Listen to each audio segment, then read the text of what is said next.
ఓం నమః శివాయ శ్రీమాత్రే నమః. మిత్రులకి శ్రీభిలాషులకి అలాగే నన్ను ఇంతగా ఆదరిస్తున్న యూట్యూబ్ ప్రేక్షకులందరికీ కూడా పేరు పేరు ధన్యవాదాలు. మిత్రులారా, మీ అందరికీ పరాదేవత ఎలివెనడా మీతో ఉండి మీ మనోవాంఛ నెరవేర్చాలని మనస్ఫూర్తిగా కోరుకుంటున్నాను. మనం గ్రహణము, గ్రహణంలో చేయవలసిన పనులు, పౌర్ణమి, హోలీ ఇవన్నీ కలిసి వచ్చాయి.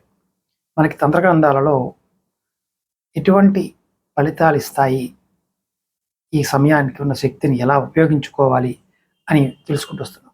ఇప్పుడు గంధర్వ తంత్రం, ఇది తంత్రశాస్త్రంలో సంగీతము, కళలు, అంతర్గత శక్తి అంటే ఇన్నర్ ఎనర్జీ అంటాం కదా, సాధనకి సంబంధించిన విశిష్టమైన గ్రంథం.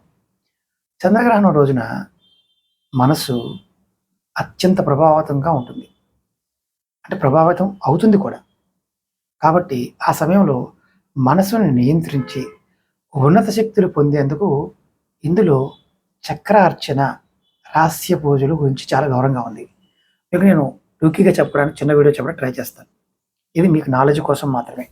అలాగే మీకు ఈ వీడియో నచ్చినట్టు లైక్ చేయండి, ఛానల్ని సబ్స్క్రైబ్ చేసుకోండి, పక్కనే ఉన్న గంట సింబల్ని యాక్టివేట్ చేసుకొని 10 మంది మిత్రులకి ఈ వీడియోని షేర్ చేయండి. ముఖ్యంగా చంద్రగ్రహణం మనసు పైన ప్రభావం చూపిస్తుంది.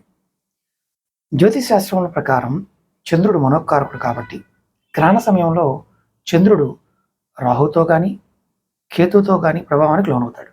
ఇది కేతుతో వచ్చే గ్రహణం. ఇది మానసిక అస్థిరతకి దారితీస్తుంది. సాధన పాయింట్ ఆఫ్ వ్యూలో గంధర్వ తంత్రం ఏం చెప్తుందంటే, ఈ సమయంలో కేచరి ముద్ర లేదా శాంభవి ముద్ర వేసి ధ్యానం చేయడం వల్ల మనసులో బాహ్య ప్రపంచం నుండి విడదీయబడి అంతర్గత శక్తులతో అనుసంధానం అవుతుంది అని చెప్పడం జరిగింది. అలాగే చక్రార్చన, చక్రార్చన అనేది ఒక సామూహిక లేదా వ్యక్తిగత తాంత్రిక పూజ లాంటిది. గ్రహణ సమయంలో దీన్ని చేయడం వల్ల కుండలిని శక్తి వేగంగా మేల్కొంటుంది. మండల నిర్మాణం, గ్రహణానికి ముందు బియ్యం పిండి లేదా రంగులతో శ్రీచక్రాన్ని కానీ సర్వతోభద్ర మండలాన్ని కానీ నిర్మిస్తారు. నవవర్ణ పూజ చేస్తారు. గ్రహణం మధ్యకాలంలో నవచక్రాల్లోని అధిష్టాన దేవతల్ని ఆహ్వానం చేస్తూ అర్చన చేస్తారు. ఇక్కడ శక్తి ప్రవాహం మొదలవుతుంది.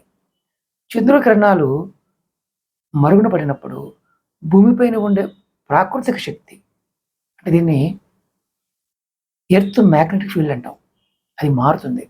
ఈ సమయంలో చక్రార్చన చేయడం వల్ల సాధకుడి శరీరంలోని 7 చక్రాలు మూలాధారం నుండి సహస్రం వరకు ఉత్తేజమవుతాయి. గ్రహణ సమయంలో రహస్య పూజలు కూడా ఉంటాయి. అంటే గంధర్వ తంత్రం కొన్ని ప్రత్యేక పూజలు కేవలం గ్రహణ సమయానికి మాత్రమే చేసింది. కుమార పూజ, గ్రహణ సమయంలో చిన్నపిల్లల్ని, కన్యల్ని దేవీ స్వరూపంగా భావించి పూజించడం వల్ల వాక్ సిద్ధి కలుగుతుంది. అలాగే నీల సరస్వతి సాధన, గ్రహణం అంటే రాత్రి సమయంలో నీల సరస్వతి తారాదేవిని ఈ మంత్రాన్ని జపించడం వల్ల అపారమైన జ్ఞానం, పాండిత్యం లభిస్తుంది. అలాగే లింగోద్భవం అంటాం, లింగోత్తయం అంటాం. స్ఫటిక లింగాన్ని గ్రహణ సమయంలో అభిషేకం చేసి ఆ తీర్థాన్ని సేకరించి భద్రపరుచుకుంటారు. దాన్ని మహాప్రసాదంగా భావిస్తారు. ఇది అనారోగ్యాల నుండి నయం చేస్తుందని నమ్ముతారు. అలాగే ఉన్నత స్థాయి, అంటే చాలా ఉన్నతమైన స్థాయి తంత్ర సాధన ఇది చెప్పవచ్చు. సాధారణంగా భక్తులందరూ కూడా జపం చేస్తూ ఉంటారు కదా. సాధారణ భక్తులకి జపం ఉంటే ఉన్నత స్థాయి సాధకులకు లయ యోగం ఉంటుంది. అంటే మామూలు వారికి జపం అయితే ఉన్నత స్థాయిలో ఉన్న వారికి లయ యోగం అంటుంది. అది తెలిసిన వారికి అర్థమవుతుంది. అలాగే శరీరంలో వివిధ భాగాల్లో మాతృక అక్షరాలని, బీజాక్షరాలని ప్రతిష్ఠించుకోవడం, గ్రహణ సమయంలో అది చేయడం వల్ల శరీరం ఒక యంత్రంలా మారుతుంది. అలాగే చంద్రకళ సాధన, చంద్రునికి 16 కళలు ఉన్నట్టుగా ఆ కళల్ని ధ్యానిస్తే గ్రహణ సమయంలో ఆగిపోయిన చంద్రకిరణాల స్థాయిలో మన శరీరంలో అంతర్గతంగా ఒక వెలుగు, ఇన్నర్ లైట్ని చూడటం జరుగుతుంది. అలాగే ముఖ్యమైనది ధూమావతి సాధన, గ్రహణం అనేది చీకటికి ప్రతీక కాబట్టి దశ మహావిద్యల్లో ఒకటైన ధూమావతి దేవిని కూడా ఈ సమయంలో ఆరాధించడం వల్ల కష్టాల నుండి తక్షణ విముక్తి లభిస్తుందని గంధర్వ తంత్రం చెప్తుంది.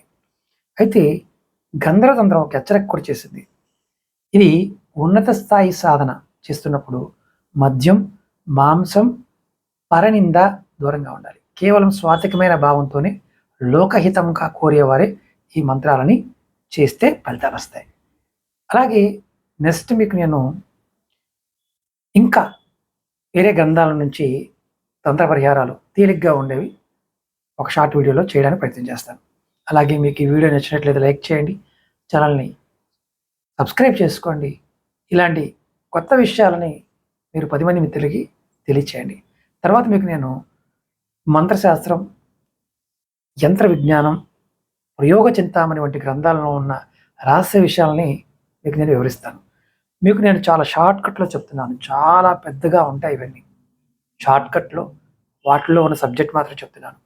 అంతకుముందు ఎప్పుడు కూడా మీకు వీటి మీద నేను ఎప్పుడు టచ్ చేయలేదు, మీకు చెప్పలేదు. కారణం ఏంటంటే సమయం రాలేదు. ఇప్పుడు సమయం వచ్చింది. మీరు నేర్చుకోవాలి, తెలుసుకోవాలి. మన సనాతన ధర్మంలో ఉన్న అతి గొప్ప విషయం ఏంటంటే తంత్రశాస్త్రంలో మనం ఎలా వినియోగించుకోగలిగితే అంత మంచి జరుగుతుంది. ఒక ఏఐ లాగా ఆర్టిఫిషియల్ ఇంటెలిజెన్స్ని మనం మంచిగా వాడుకుంటే మంచి, చెడుగా వాడుకుంటే చెడు. తంత్రశాస్త్రం కూడా అంతే. కాబట్టి నెక్స్ట్ వీడియోలో నేను మరికొన్ని విషయాలు మీకు చెప్తాను. అందులో తంత్రసారం గురించి, కులావరణ తంత్రం గురించి, ప్రయోగ చింతామణి, మంత్ర కల్పతరు, అలాగే లాల్ కితాబ్ నుంచి కూడా కొన్ని తాళపత్ర గ్రంథాల్లో ఉన్న విషయాలను కూడా మీకు నేను నెక్స్ట్ వీడియోలో తెలియచేస్తాను. ఓం నమః శివాయ. శ్రీమాత్రే నమః.